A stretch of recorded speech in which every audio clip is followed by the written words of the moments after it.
Hai, Assalamualaikum warahmatullahi wabarakatuh. Saya Ayu Mutiara Damayanti, dan di sini saya akan sedikit memaparkan tentang sistem informasi manajemen.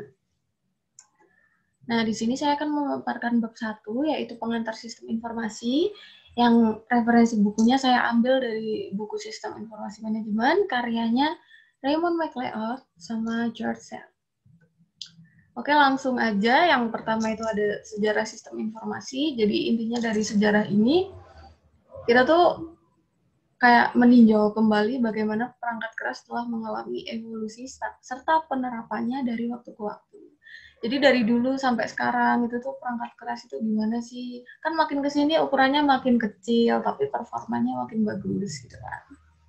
Nah, di sejarah sistem informasi ini ada 3 poin, yaitu dari evolusi perangkat keras komputer yang tadinya komputer pertama itu kan ENIAC, kemudian jadi IBM segala macam gitu. ENIAC yang tadinya ukurannya gede gitu, terus habis itu ada komputer yang berukuran lebih kecil lagi karena dia udah berevolusi mesinnya. Terus ada buku Moore. Jadi Tuan Moore ini adalah salah satu pendiri Intel. Jadi tahun 60-an, sekitar tahun 1960, dia menyatakan bahwa katanya kerapatan sirkuit sebuah chip itu akan meningkat 2 kali lipat setiap tahunnya. Begitu, teman-teman. Ke bab selanjutnya, yaitu pengantar arsitektur komputer atau ya tentang komputernya gitu ya. Entah kenapa bahasanya tentang arsitektur ya. Jadi inti dari sebuah komputer itu adalah prosesornya, dan CPU adalah yang mengendalikan seluruh komponen lain komputer gitu. Sedangkan RAM atau Random Access Memory, memori akses acak, bertindak sebagai tempat kerja sementara bagi CPU. Makin gede RAM-nya, maka makin cepat CPU-nya jalan. Jadi kalian kalau beli laptop atau PC gitu kan pasti carinya yang RAM-nya gede itu biar nggak lemot. Gitu kan. Terus di sini ada pengantar arsitektur komunikasi atau pengantar komunikasi itu gimana sih dari dulu sampai sekarang. Jadi maksud dari pengantar komunikasi di sini itu dari dulunya yang kita cuma bisa nelpon sampai sekarang tuh udah ada internet loh. Kita udah bisa pakai handphone yang tadinya pakai telepon di wartel, dulu ada wartel ya kan, warung telepon. Sekarang bisa dari rumah. Ini ada gambarannya sih, itu kan tentang modem segala macam. Nah, selanjutnya kita akan bahas tentang evolusi di bidang komputer yang terdiri dari 5 poin. Langsung aja kita masuk ke sistem pemrosesan transaksi. Yang pertama, ini tuh namanya Electronic Data Processing System atau biasa dikenal sebagai ADP. Jadi intinya sistem pemrosesan transaksi ini kan mencerminkan aktivitas perusahaan. Jadi di perusahaan itu ada apa aja sih, perusahaannya ngapain aja sih. Nah, itu masuk ke sistem pemrosesan transaksi. Yang selanjutnya ada sistem informasi manajemen. Nah, ini adalah mata kuliah kita, teman-teman. Sistem informasi manajemen or Management Information System, MIS, adalah suatu sistem berbasis komputer yang memuat informasi tersedia bagi para pengguna yang memiliki kebutuhan serupa. Nah, kemudian ada sistem kantor virtual. Wah, pas banget nih teman-teman, apalagi lagi work from home kayak gini, pasti semuanya pakai sistem kantor virtual. Jadi awalnya sistem ini bersifat sederhana dan administratif. Namun kini mereka biasanya disebut suatu sistem produktivitas pribadi.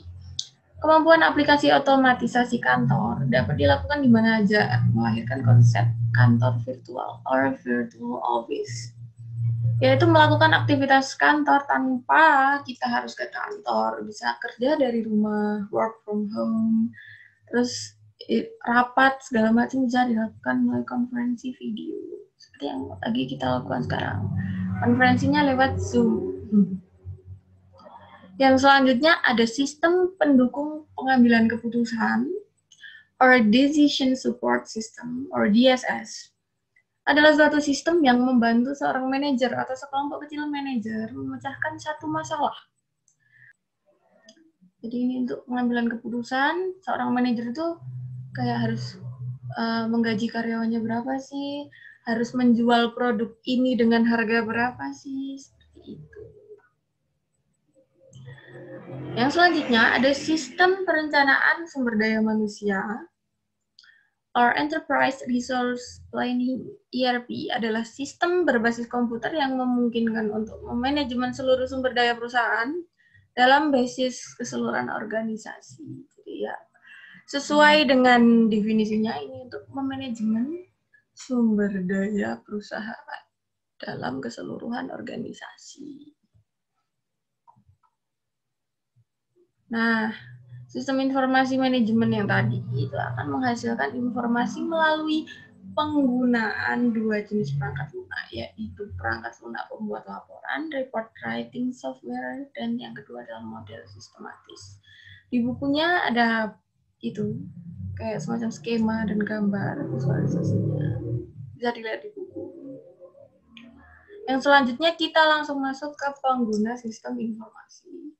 Jadi pengguna output komputer, pengguna sistem informasi itu para karyawan administrasi di bidang akuntansi, ini masuknya ke SIA, sistem informasi akuntansi, dan para manajer atau sistem informasi manajemen. Jadi ada dua ya teman-teman. Nah, karena kita lagi ngomongin sistem informasi manajemen, otomatis kita langsung ke manajer sebagai pengguna sistem informasi. Jadi manajer itu membutuhkan informasi itu untuk memecahkan masalah, untuk mencari solusi dari masalah tersebut, begitu. Nah, di sini ada peranan informasi dalam pemecahan masalah manajemen. Menurut Herbert A. Simon, seorang ilmuwan, pemecah masalah akan terlibat dalam 4 aktivitas, yaitu aktivitas intelijen, perancangan, pemilihan, dan peninjauan. Setelah ini kita bisa lihat skemanya.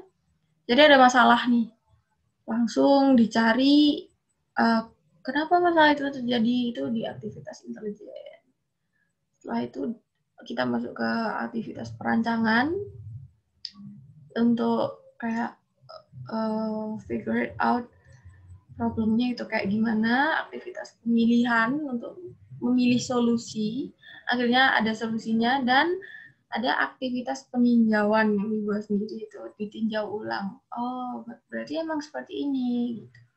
Dan dari 3 aktivitas yang di atas, dari intelijen, perancangan, pemilihan, itu tuh semuanya itu ada informasi-informasi yang makin turun, kayak turun gitu loh. Saling berhubungan gitu informasi. Dia akan setelah ada informasi-informasi, ada solusi, dan kita bisa meninjau kembali. Nah, yang selanjutnya itu ada masa depan teknologi informasi. Masa depan teknologi informasi akan didorong oleh biaya yang rendah dan meningkatnya kekuatan komputer maupun komunikasi. Pastinya gini banget ya teman-teman. Makin ke sini, teknologi makin murah, tapi makin canggih juga. Siapa yang nggak mau? Nah, kekuatan komputer sendiri diukur dalam kecepatan pemrosesan, kapasitas penyimpanan data, dan keragaman alat-alat input dan output. Sedangkan kekuatan komunikasi diukur oleh biaya dan kecepatan transmisi, seperti jumlah data yang dapat dikomunikasikan dalam suatu waktu tertentu. Jadi, di masa depan itu diperkirakan ya internet makin cepat kan. Dari yang awalnya 2G, 3G, 4G, katanya sekarang lagi ada 5G, 5G.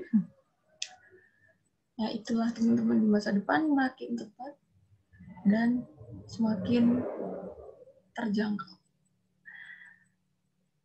Itu aja yang bisa saya sampaikan. Kurang lebihnya Maya mohon maaf dan terima kasih teman-teman. Dadah.